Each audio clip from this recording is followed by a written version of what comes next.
a grabar. Ingeniero Jorge Delgado, saludos. Mi grupo y yo vamos a presentar el organizador visual. El orden de presentación es el siguiente. Primero presento yo, mi persona, después el compañero Luis, después ingresa lo que es la compañera Cleses, después la compañera Sandra y finalmente termina el compañero Roberto. Buenas noches, ingeniero. Mi nombre es Sandra Aragón Calta. Primero, buenas noches, mi nombre es Gutiérrez Guayba Luis Geraldo. Buenas noches, ingeniero. Soy Cleses Tunki. Buenas noches, ingeniero. Mi nombre es Roberto Sejuno Yucra. Ya, vamos a dar la presentación. Mm, Política Nacional del Ambiente. Esa política es uno de los principales instrumentos de gestión para el logro del desarrollo sostenible del país. Está estructurada en base a 4 ejes. El primer eje regula lo que es la conservación y aprovechamiento sostenible de los recursos naturales y de la diversidad biológica, que tiene como uno de los lineamientos de la política el ordenamiento territorial. Esto quiere decir que se debe impulsar mecanismos para prevenir el asentamiento de poblaciones y desarrollo de actividades socioeconómicas en zonas de alto potencial de riesgos. El segundo eje regula todo relacionado a lo que es a la gestión integral de la calidad ambiental, que tiene uno de sus lineamientos, que es la calidad del agua. Es decir, se debe fomentar el ahorro y la eficiencia del agua y establecer fondos para el manejo de cuencas y fuentes de este recurso. El tercer eje regula lo que es relacionado a la gobernanza ambiental, que tiene como uno de sus lineamientos de la política la cultura, educación, ciudadanía ambiental. Es decir, se debe fomentar la responsabilidad socioambiental y ecoeficiencia por parte de las personas, familias, empresas e instituciones. El cuarto eje regula lo que es relacionado a lo que son compromisos, oportunidades ambientales internacionales, que tiene como uno de sus lineamientos lo que es el ambiente, comercio y competitividad. Es decir, debemos incentivar, la competitividad ambiental del país y promover la inversión privada para el desarrollo de los bionegocios. Siguiente, por favor. Siguiente. Ley General del Ambiente. La presente ley fue publicada el 15 de octubre del año 2005, el cual establece los principios y normas básicas para asegurar el efectivo ejercicio del derecho a un ambiente saludable, equilibrado y adecuado para el pleno desarrollo de la vida. Como ámbito de aplicación es el obligatorio cumplimiento para todas las personas, ya sea natural o jurídica, también puede ser pública o privada, dentro del territorio nacional, el cual comprende el suelo, subsuelo, dominio marítimo y lo que es el espacio aéreo.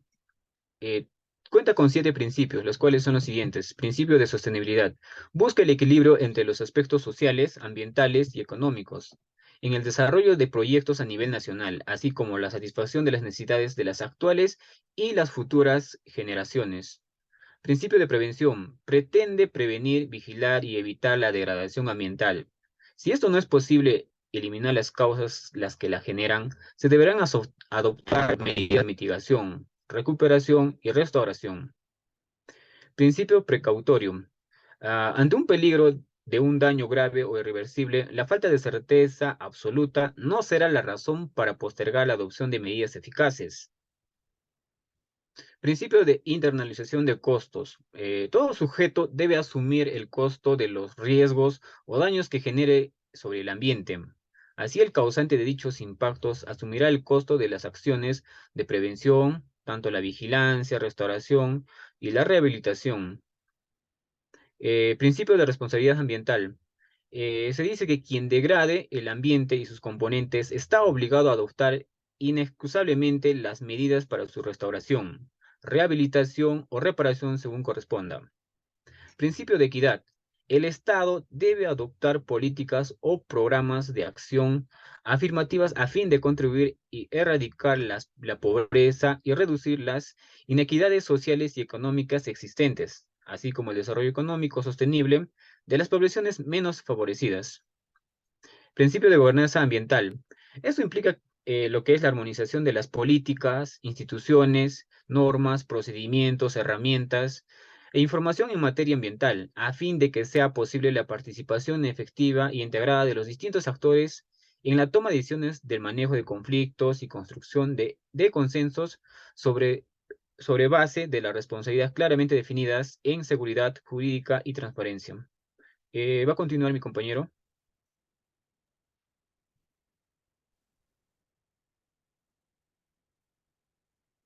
Bueno, prosiguiendo con la exposición, yo voy a hablar sobre las funciones rectoras, las funciones específicas y las funciones técnico-normativas del MINAM. Esto lo encontramos en el Decreto Supremo número 2, emitido el año 2017, donde en las funciones rectoras nos indica 4 tipos de funciones, donde una de ellas es garantizar el cumplimiento de la normativa, de las normas ambientales, mediante las fiscalizaciones, supervisiones, evaluaciones y control, asimismo como la potestad de poder ejercer una función sancionadora, ¿no? En materia de, de su competencia, como el régimen de fiscalización y control ambiental y el régimen de incentivos según la Ley General del Ambiente, la 28.611.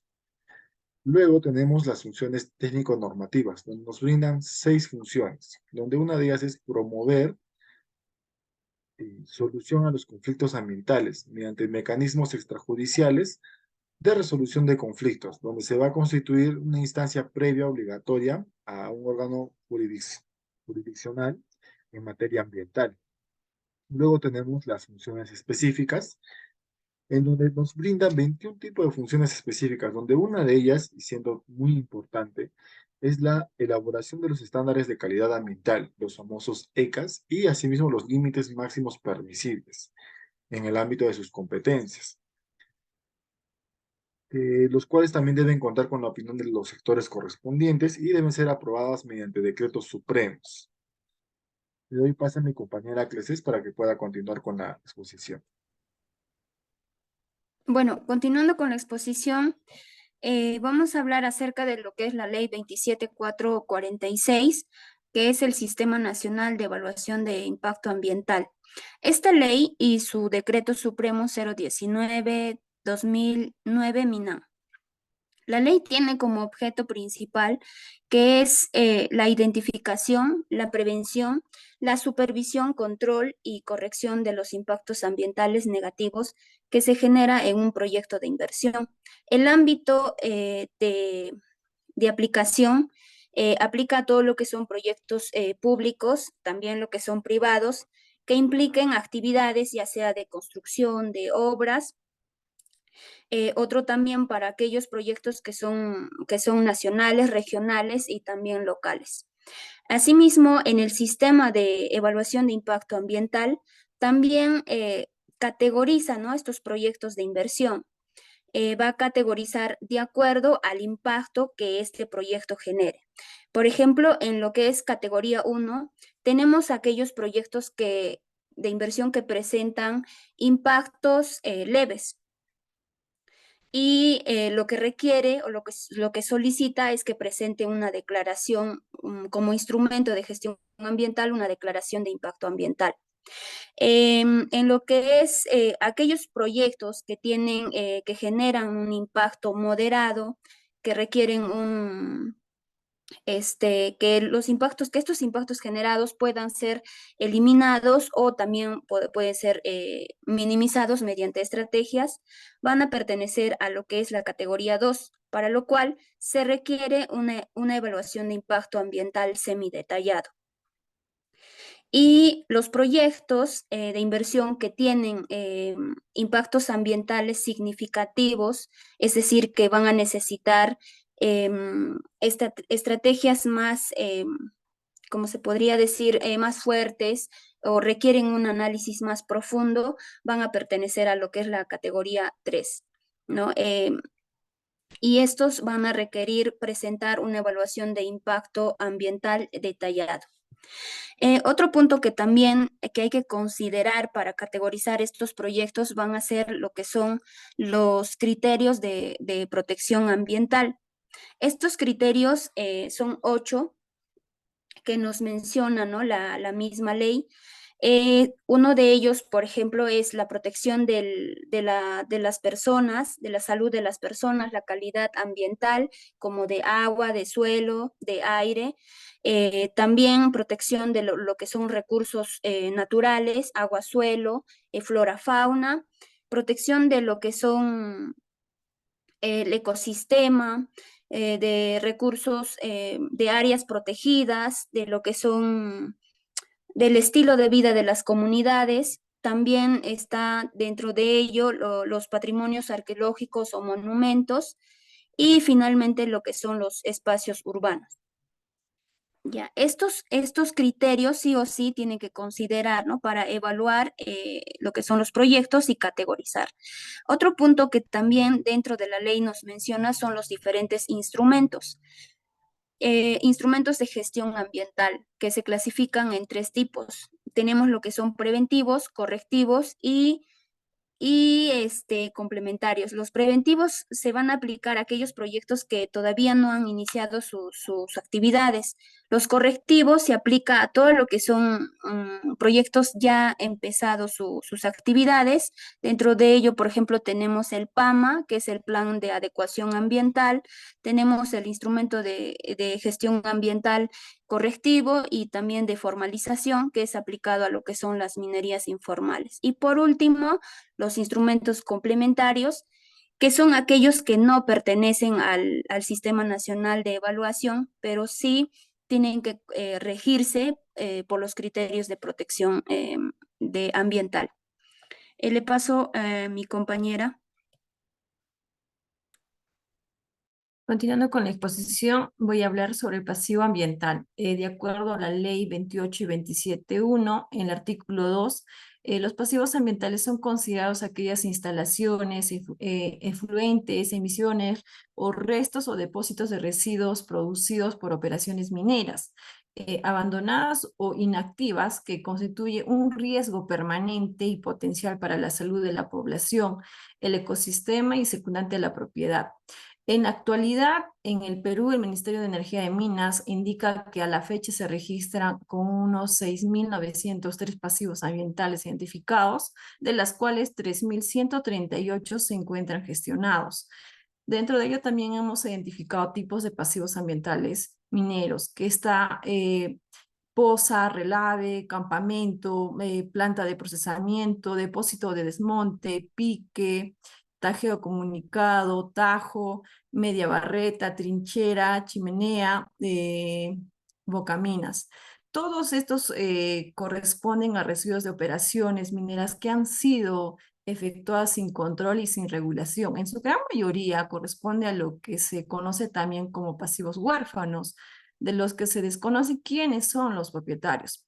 Los que fiscalizan y monitorean, tenemos 3 entidades, que es SUNAFIL, USNARMIN y la OEFA. Dentro del procedimiento para la identificación del pasivo ambiental hemos considerado los relaves mineros. ¿Qué son los relaves mineros? Es un sólido finalmente molido que se descarta en operaciones mineras. La minería de sulfuros de cobre extrae grandes cantidades de material, que son rocas, de un yacimiento que se explota. Ya, solo una pequeña fracción corresponde al elemento de interés económico que se desea recuperar el 1%. Una vez que ese material, la roca, ha sido finalmente molido y concentrado por procesos, la flotación se obtiene un material con una concentración más alta de cobre, que está entre 20 a 30%, que esto se puede vender como concentrado o procesar hasta otro cobre metálico puro. El resto de material, que normalmente queda como muy pobre en cobre, se denomina relave, y eso se debe depositar de forma segura y ambientalmente responsable. El relave es un residuo tóxico. En sí, este no es un principio de residuo tóxico, sino fundamentalmente es una roca molida y agua, por lo que se considera como un material tóxico. La toxicidad puede aparecer en estados posteriores cuando ciertos relaves tengan reacción con el agua y se solubilizan tóxicos que se pueden transportar disueltos en agua. Estos relaves que tienen elementos que pueden ser considerados tóxicos con el ser humano, como el arsénico, el cianuro, el cobre, el zinc, el cromo, el plomo, y bueno, etcétera. Las empresas deben de resguardar de acuerdo a la ley dichas reacciones de solubilización de tóxicos que no puedan tener lugar en sí para proteger la salud humana y el ambiente, ¿no? Eh, el relave es un residuo peligroso. El relave de minera no es un residuo peligroso. Estos residuos son materiales sólidos que se generan en procesos industriales o en servicios como la salud, mientras que los relaves son residuos de rocas naturales, que si bien se han sido separados de la roca mediante un proceso, ninguno de estos sólidos han sido producidos por actividades antropogénicas. Tenemos variedad de tipos de relaves, dentro de ellos están tanque de relave, embalse de relave, el relave espesado, relave filtrado, relave en pasta y bueno, otros tipos. Doy el pase a mi compañero. Siguiendo con la exposición, voy a explicar lo que son las técnicas de recuperación ambiental de zonas contaminadas. Iniciando primeramente por in situ, ¿no? Donde se realizan las técnicas en el lugar. Electrocinética. Se usa generalmente cuando hay materiales o cuando el material contaminado o el suelo contaminado contiene materia iónica. Para ello tenemos que introducir en el suelo contaminado dos electrodos, un electrodo de ánodo positivo y el otro electrodo de cátodo negativo.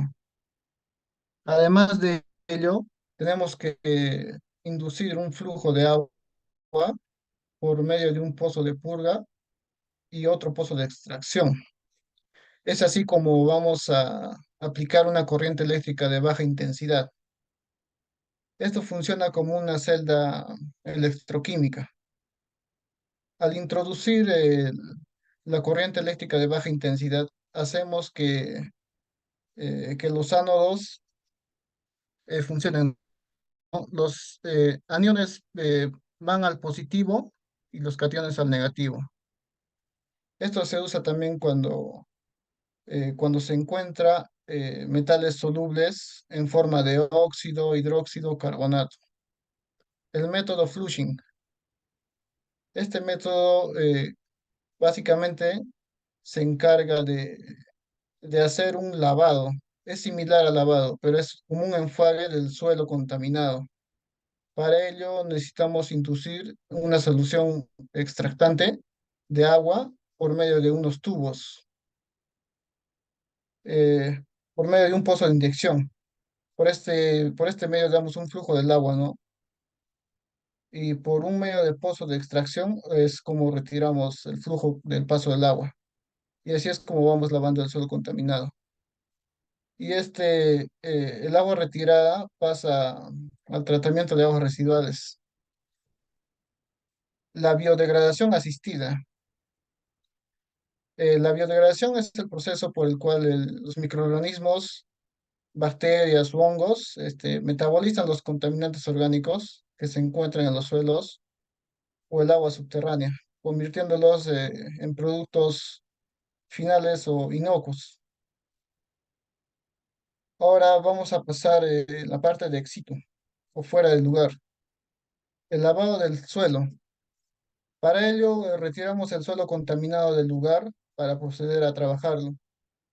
Inicialmente, juntamos el agua y vertemos el suelo contaminado en un tamiz para separar, ¿no?, las fracciones gruesas y estas van a ser desechadas. Posterior a ello, se lleva a un tanque de agitación y se hace un movimiento, un centrífugo, un lavado del suelo contaminado con el agua. Posterior a ello, se hace se manda al ciclón para que éste pueda separar la tierra fina de las partículas de polvo, que, de las partículas de polvo. Y por medio de este ciclón, filtramos lo que es el agua ya usada y las partículas de polvo, convirtiéndolos en un suelo limpio y también el agua reciclada, para su posterior tratamiento, ¿no? Y la tierra fina, pasa a otro ciclo, donde adicionamos un polímero. Este polímero ayuda también a extraer todo el material contaminado. De esta forma también es que filtramos y pasa a ser un suelo limpio. El lodo biológico. El suelo contaminado extraído pasa a un reactor, un agitador, y el reactor de lodos biológicos se encarga generalmente en eliminar, ¿no? Todo el material contaminado que está en el suelo. El agitador se encarga de remover y juntar todo, haciendo su principal función, ¿no? Y esto pasa a otra fase que es el aclarador. En esta etapa separamos el agua del suelo contaminado para posteriormente llevarlo a un suelo, sacarlo y este es un suelo limpio. La etapa de incineración. Se trata de un tratamiento ex situ en el que los contaminantes son destruidos mediante los suministros de calor a altas temperaturas, a más de 1000 grados centígrados, con la finalidad de oxidar o volatilizar los compuestos orgánicos contaminantes. Particularmente esto son usados en los suelos contaminados con explosivos o residuos peligrosos. Gracias.